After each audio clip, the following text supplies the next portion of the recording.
Corben é um quadrinista norte-americano bem famoso e já bem estabelecido como artista nessa mídia. E nos últimos anos ele estava trabalhando muito com editoras mais mainstream, como a Marvel, a própria DC e a Dark Horse, trabalhando com personagens como Hulk, como Constantine, Conan e Hellboy. No final do ano passado ele voltou a trabalhar com um velho colaborador dele, que é o Jan Strand, ou Jan Strand, eu não sei pronunciar direito o nome, mas isso não importa. E ele voltou às raízes dele fazendo um pastiche de horror com Rage Moore. E é essa obra que eu vou discutir um pouco hoje.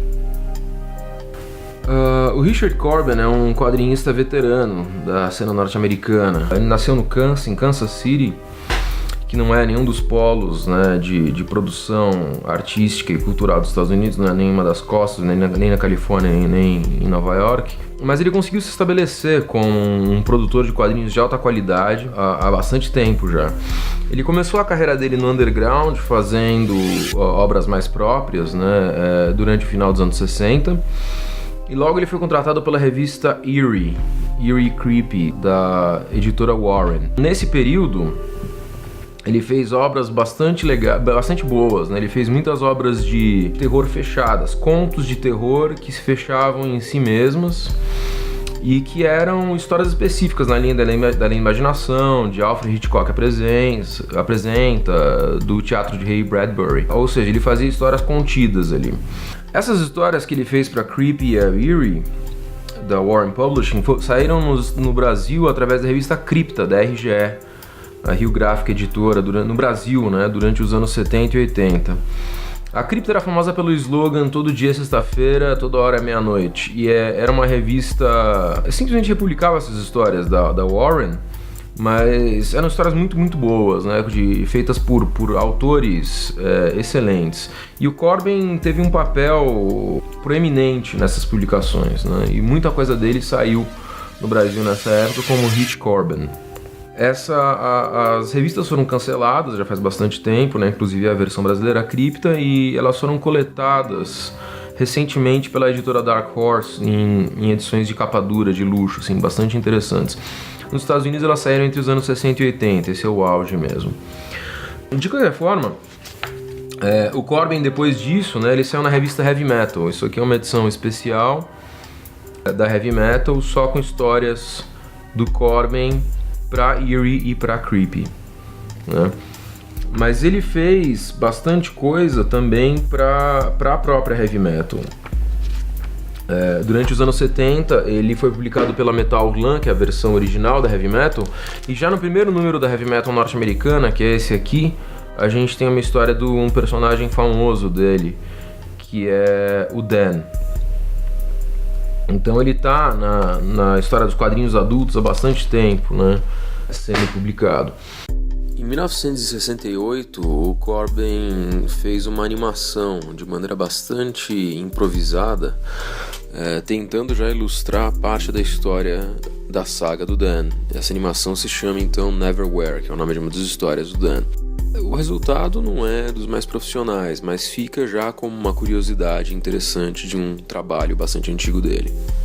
Em 1981, a Columbia Pictures lançou uma versão em desenho animado de algumas histórias publicadas pela Heavy Metal, algumas também criadas para um longa-metragem animação, com cada segmento tendo uma história diferente adaptada. E uma das histórias é Dan, o Neverwhere, do Richard Corben, que ficou bastante legal, um dos melhores segmentos do filme. O filme tem a direção do Ivan Reitman, que é um diretor canadense que fez também Caça-Fantasmas, fez um filme de comédia com o Schwarzenegger chamado Júnior, um cara que fez bastante cinema comercial. Talvez esse inclusive seja o mais alternativo filme dele. E o resultado foi bastante interessante. É um filme cult aí, que ficou um tempão fora de circulação, porque não foi lançado em vídeo logo em sequência, devido a alguns problemas de direitos autorais com a trilha sonora, mas que realmente representou muito bem o espírito da revista. A partir dos anos 80 ele começa a se publicar, ele publica ele mesmo através da Fantagor Press, que é a editora que ele funda. A editora dele, que era Fantagor Press, né, lançou várias obras que ele fez, Isso aqui é Son of a Mutant World, publicado nos anos 80, né? E escrito por ele e pelo Jan Strnad, que é o autor do Rage More. Ele serializou, né, essa história, Son of a Mutant World. Ainda com o Jan Strnad, ele fez o Jeremy Brood, aqui um outro álbum feito também pela Fantagor Press, sempre focando em fantasia e ficção científica. E um dos trabalhos mais importantes que eles fizeram juntos foi a última viagem de Sinbad. É isso aqui. Também um álbum que eles fizeram durante os anos 80. O Corbin começa a voltar para o mainstream, né, já nos anos 90, e trabalhar na Marvel, na DC, com personagens como Batman, Hulk, o Constantine, Conan e outros. E finalmente, nos últimos anos, ele voltou a se focar em publicações de contos de horror. Uma característica do Corbin foi conseguir adaptar histórias de terror curtas, né? Como eu disse, nas quais ele se especializou nas épocas que ele trabalhava para a editora Warren. E nesse sentido, nada melhor do que ele pegar autores clássicos, né, para trabalhar. Então, isso aqui é uma série de adaptações que ele fez de histórias do Edgar Allan Poe, publicadas ainda nos anos 80 na Espanha, pelo editor Tultane. Isso aqui é uma da série de obras completas do Corbin, publicadas na Espanha, um país que gosta muito do trabalho dele. E recentemente ele publicou através da Marvel uma coletânea de histórias do Lovecraft, o H.P. Lovecraft, o autor do Chamado de Cthulhu, né? Essa série aqui, The Haunt of Horror, com várias adaptações recentes dele de histórias do Lovecraft. É um autor que está em alta aí, né? Tem bastante adaptações do Lovecraft rolando. Há uma petição no Facebook para se pagarem um busto dele no Ateneu de Providence, Rhode Island, onde ele morava, onde ele viveu e morreu, e está enterrado. E ele é um cara que inspirou muito o Guilherme Del Toro, né? Que eu já debati no Mama. Então, o Lovecraft morreu em 1937, mas está bastante vivo ultimamente. E a obra que eu estou discutindo é o Rage More, esse livro aqui lançado no final de 2012, que novamente une esses dois autores, né, o Strnad e o Corbin, em nome de um horror mais clássico. Agora, o Rage More é uma espécie de pastiche de tudo que ele fez já. Ela começa num castelo dilapidado, né, numa noite tempestuosa, assim, parece que estamos lidando com clichês. O próprio Jan Strnad descreveu o Rage More como uma história do Edgar Allan Poe misturada com Lovecraft, com horror gótico, escrita pela Jane Austen e dirigida pelo Roger Corman. E esse seria uma descrição muito boa, na verdade, de todo o tema, de toda a ambientação, dos personagens e dos eventos que ele coloca na história. A história gira ao redor de um castelo amaldiçoado. O que por si só não é um conceito nem um pouco criativo, né? Mas algumas coisas fazem com que essa história seja particularmente bem feita. O estilo gótico, né, e o estilo extremamente detalhado da arte do Corbin já por si só dá uma riqueza muito grande para a história, para a narrativa. A própria decupagem que o Corbin faz do quadrinho, da história, das ações, né? Ele desenha de uma maneira muito fluida e as ações são mostradas de uma maneira bastante interessante, porque o traço dele é particularmente característico e particularmente interessante. Outros padrões que nós temos de terror aí são um personagem que é louco, insano, que assombra o castelo, há um interesse amoroso, uma donzela que fica num quarto isolada, uma força subterrânea alienígena que irá tentar destruir a todos. Rage More é a história então de um castelo, né? Um castelo assombrado e que cresceu organicamente feito de pedra, né?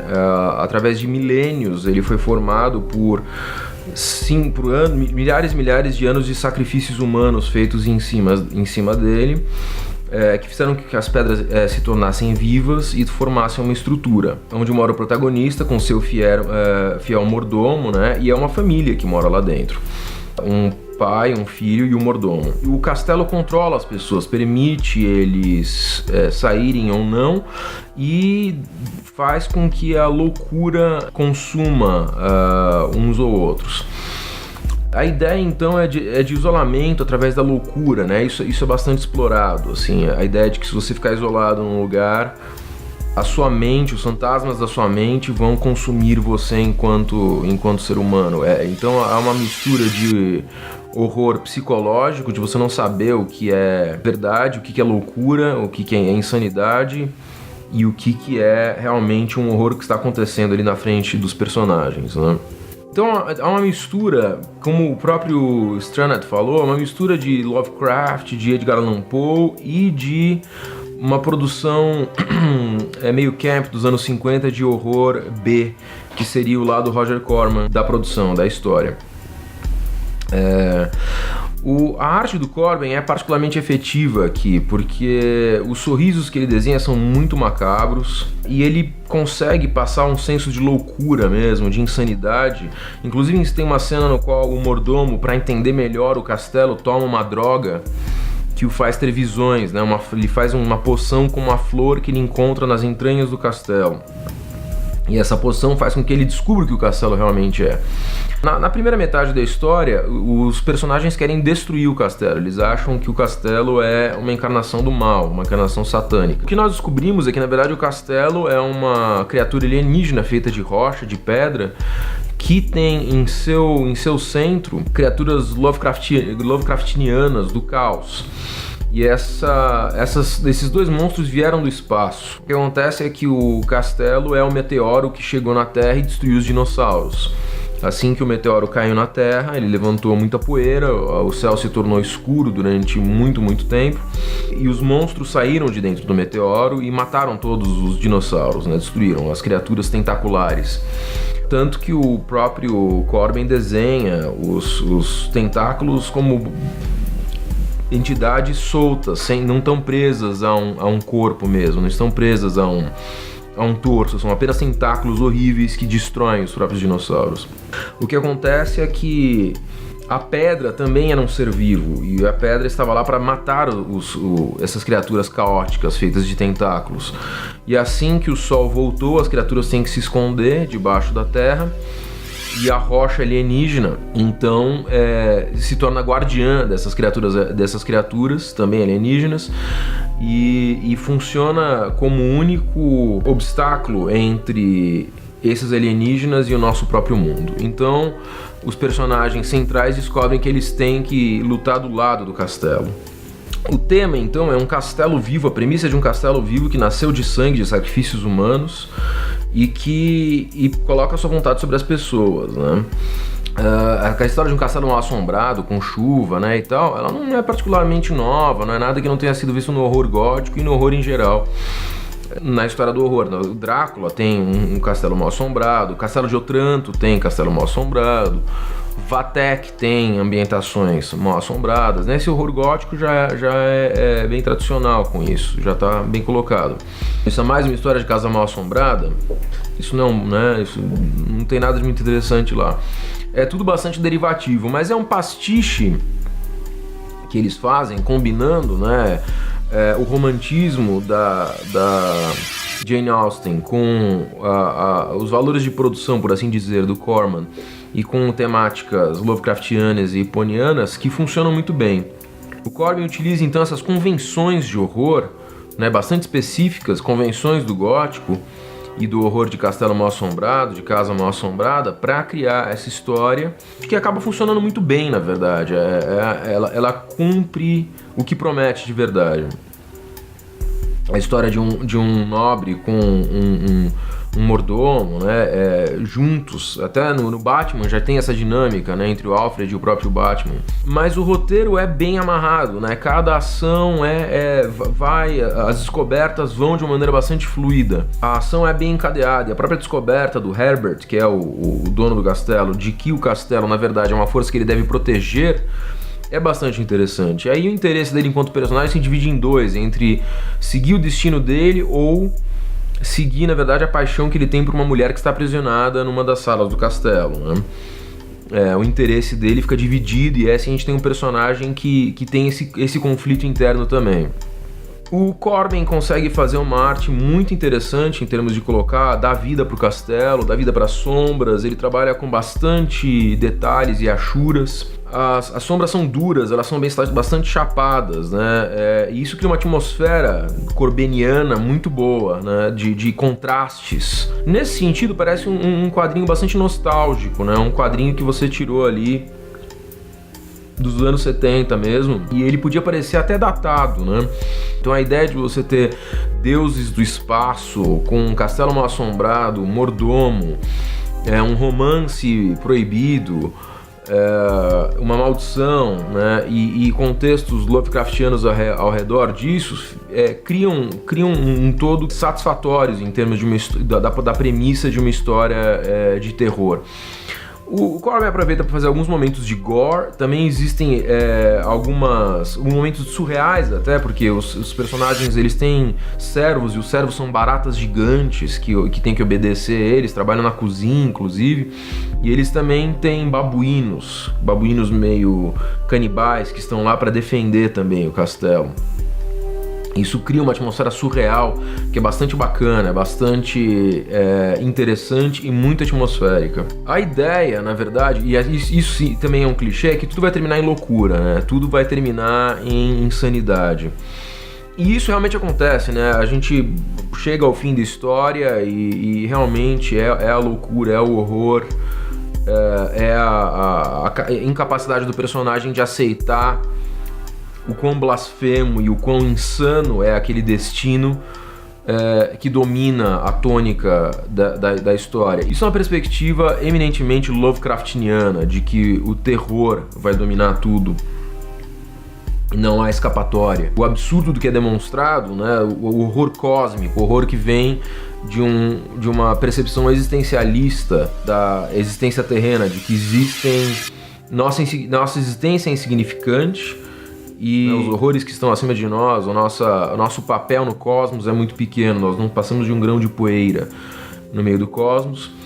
É a tônica do Lovecraft, e de que no final estamos todos condenados ao horror, estamos todos condenados à morte, a não entender o cosmos, não entender os nossos próprios destinos e não entender a natureza em sua maneira geral. Natureza que vai nos levar a uma degradação humana, né? A degradação dos nossos corpos, e a destruição da própria humanidade em algum momento, né? Todas as espécies vêm e vão. Os dinossauros acabaram e nós vamos acabar um dia também. A tônica do Wade Moore é realmente trazer essa percepção de horror cósmico e de horror existencial às últimas consequências. É uma obra extremamente interessante, feita por um autor já muito bem sedimentado, e que com mais de 70 anos de idade, aos 73 anos de idade, o Corben está aí ainda produzindo material de primeira qualidade. Vale muito a pena dar uma olhada.